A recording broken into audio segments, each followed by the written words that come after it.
Hey, how you doing there again, folks? Me again, of course, Brandon Wenzel. Come back at you, another offering off my sampler platter. Yes, hey folks, sampler video series of videos I've been doing for the while now. Go over there, try out food and drink items. I eat stuff, I drink stuff, then folks, I'm going to talk about stuff. I'm going to let you know all that you need to know about hopefully delicious stuff. That time I'm doing this, folks, I'm not going to lie.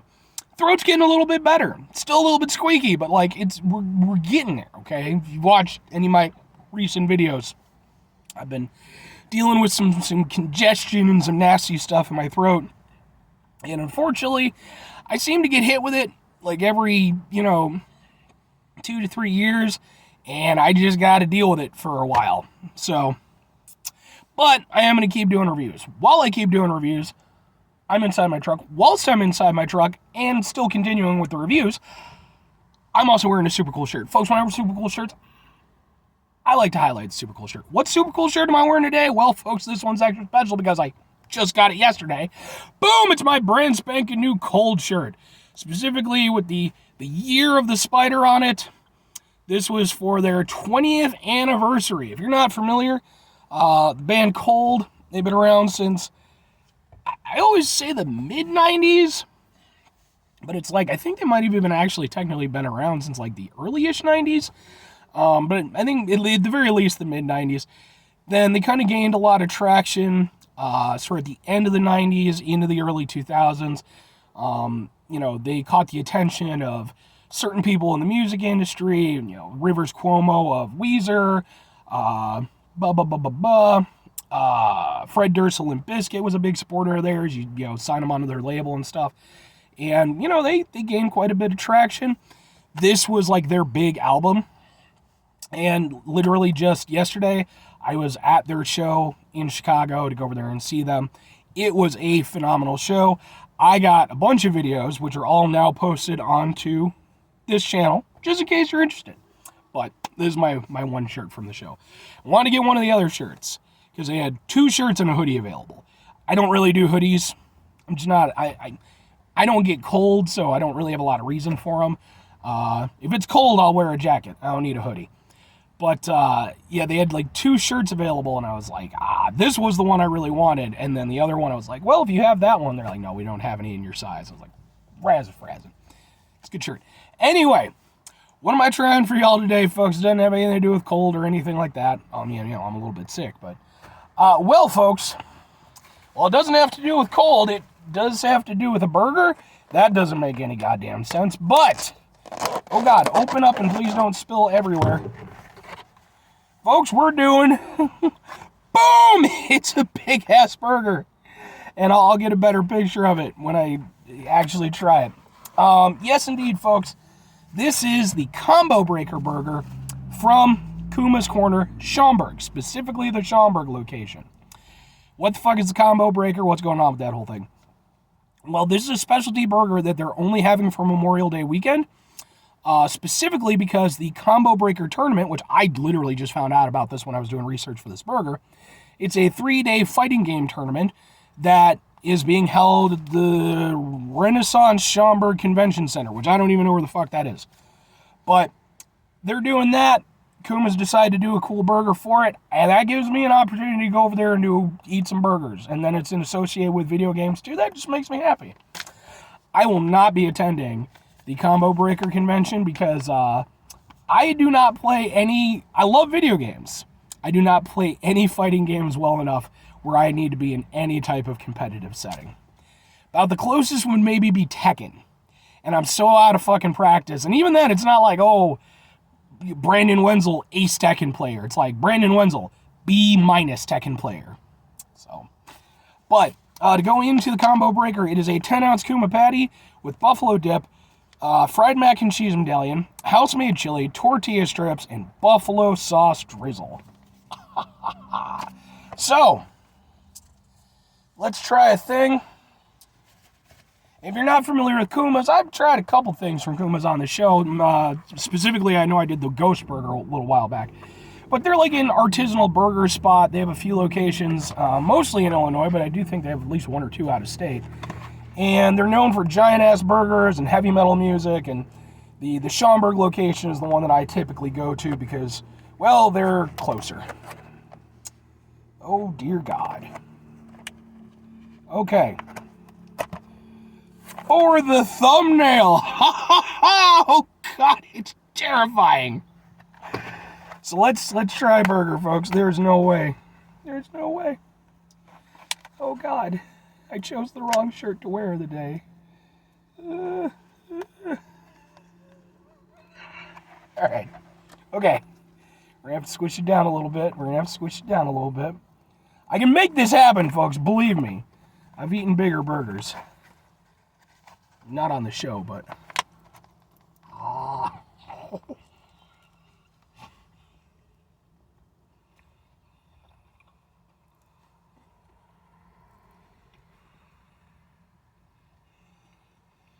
That's stupidly good.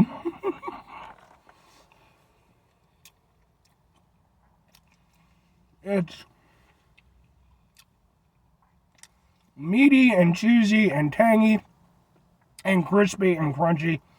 It's all the things. To go into it more specifically, the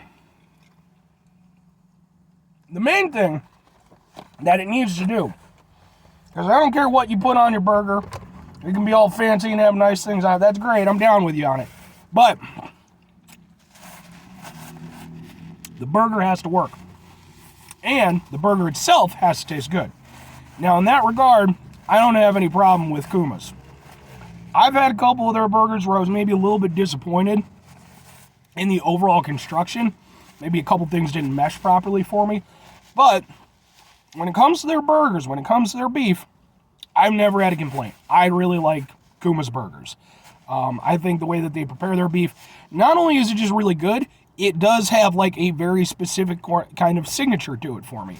And I say this as somebody who I enjoy eating out at artisanal burger places. So I have a better, better wealth of experience than most other people do. Kuma's definitely has a specific way that they prepare their stuff, and they've managed to find a way to get it down so that regardless of location, regardless of what day you're there at, regardless of what burger you're getting, the beef is always going to taste the same.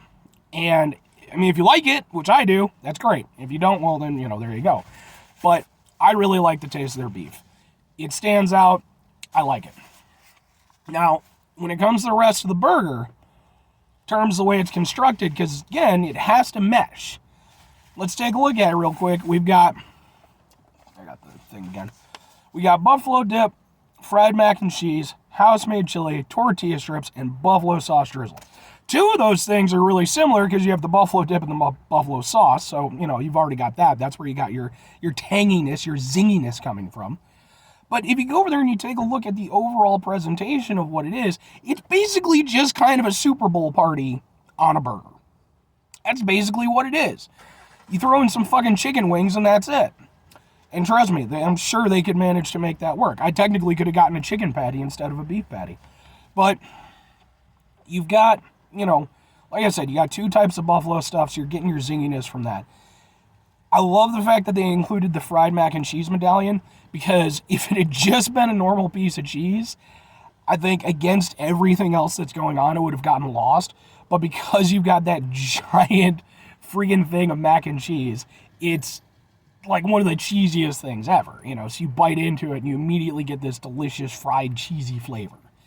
Then you got the house-made chili, and I'm personally a big fan of their chili. It's not my go-to appetizer, but jalapeno poppers probably are. But I definitely get it from time to time. They have a good chili, and that's important, okay? Chili, you don't fuck around with. You make sure your chili's good, okay? I know some people who make excellent chili. Frank, buddy, if you're watching this, I'm talking about you.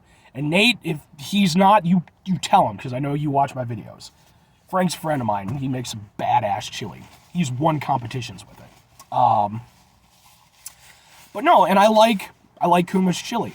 It's meaty. It's, not, if I had any critique of it, I personally like a little bit more heat than what they give you, but it's flavorful, it does exactly what a good chili should do. Just like, for me personally, a little bit more zing, but that's, splitting hairs. So, everything that you've got on this thing is going to work. Because, again, it's all flavors that we know play together. Now, that said, and I am going to have another bite because, well, for one, it's delicious, and B, I said 1 and B. Those are different things. But you understand it. You're smart people. I believe in you. Oh, God.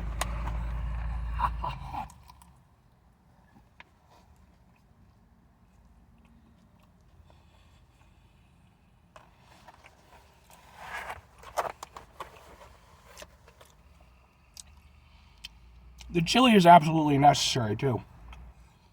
It kind of acts like a bridge between the cheesiness of the mac and cheese and kind of everything else. It sort of creates a little bit of a barrier and a little bit of separation, which is good because you want it all to mesh, but you still want to be able to taste the individual elements. And I think the chili does a really great job of that because the buffalo stuff, it's got the zing. The cheese, it's got, that rich cheesiness.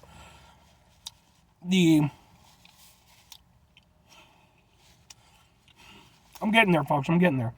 Like I said, the chili, it acts a little bit more passively.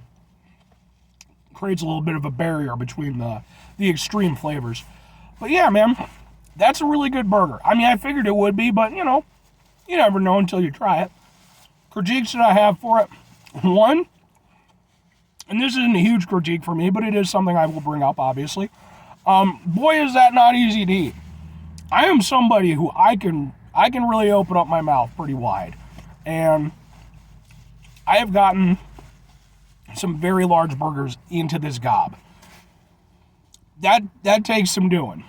Now, I could squish it down more, do that and everything. It's hard to do in the car, but there are people who don't like a tall burger. Obviously, if you're not. The one element that I will say I personally could kind of do without is the tortilla chips. They're not bad, but for me, mostly all they're adding is a texture element. Like, there's probably a little bit of a flavor thing. I don't feel that I need them. I feel they're there almost more as a garnish, and they're just kind of pointy. They're not bad. I don't hate that they're there, but they're my least favorite part of the burger, and, if they're there, they're there. But, if I could not have them on there, I'd probably just not have them on there. But anyway, folks, this review's already gone long. 2 questions have to be asked. Would I get it again? Would I recommend it? Would I get it again? And remember, folks, it's only available for 3 days. That's why I'm gonna upload this as soon as I get home to give people as much opportunity. Would I get it again? Yeah, I'd get it again. I mean, if they decide to bring this back and make it an annual thing when they do the combo breaker thing, I don't know how that's going to work. I'd get it again. This is a good burger. Like I said, all the elements work really well. It plays to my palate personally. I don't have any big gripes with it. So, it's enjoyable, and I could see it. It has enough going on that I could see it being an annual thing. And it being something to look forward to. For other people, that is entirely dependent on who the fuck you are. This is not a burger for everybody. Even by Kuma standards. Because Kuma's, not all their burgers are super ridiculous. Some of them are, a little bit more chill. If you're going to Kuma's, there are definitely burgers that this wouldn't be my starting burger for Kuma's. Let me put it to you that way. It's a lot in every aspect. It's a lot to eat. It's a lot of richness, a lot of strong flavors. But if you're somebody who's already accustomed, or maybe you're just, willing to go over there and, try things out, I do think it's a good burger. It really comes down to just the type of person you are. If you're already inclined towards it, no reason not to. If you're feeling a little bit dangerous, go ahead. It's good. I think you'll like it. But 5 things before I get out of here, folks. Have yourself a great rest of your day. Spectacular rest of the week. Monumental rest of the month. Stupendous rest of your folks. You can go over there and have yourselves a truly combo breaker-tastic rest of your life. I can't combo break for shit. It's part of the reason why I'm not a competitive fighting game player, because at the end of the day, those folks make it into a science. I play by feel. Final two things. Number one, try to bring some positivity in the world. It's not always possible. It is, however, always appreciated. But we can't do it all the time. I know I can't do it all the time. Here's what you're going to do, folks. You're going to try not to be an asshole. It's not always the easiest thing to do, folks. That's why I put try at the very beginning. It's a very intentional thing. We run into situations that are stressful, frustrating, etc. Take a step back, try to mitigate the level of assholishness in our lives. Hopefully do better for ourselves and for those around us. Very final thing, folks. Do the thing. Whatever the thing is for you, that's what I want you to go out and do. Folks, maybe you're going to go over there and maybe you're going to try yourself out a combo breaker burger or some giant-ass burger from some other place. You know, plenty of these places popping up now. Maybe you're going to go over there, you're going to be inspired. You're going to become the best damn fighting game player there ever was. But it's going to be for a fighting game that no one has ever heard of. Like Evil Zone for the PlayStation, which I've heard of. And you can go over there, you can be the best player in the whole damn world. There will never be a tournament for you, but you're the best at it. You can challenge me. You kick my ass at it, but, you know, we can have a little bit of back and forth. It'd be a good time. Or conversely, you know, maybe just play some video games, eat whatever burgers you want, and then yay Super Bowl burger. Also, by the way, you're getting your burger done. Medium rare. Do the right thing.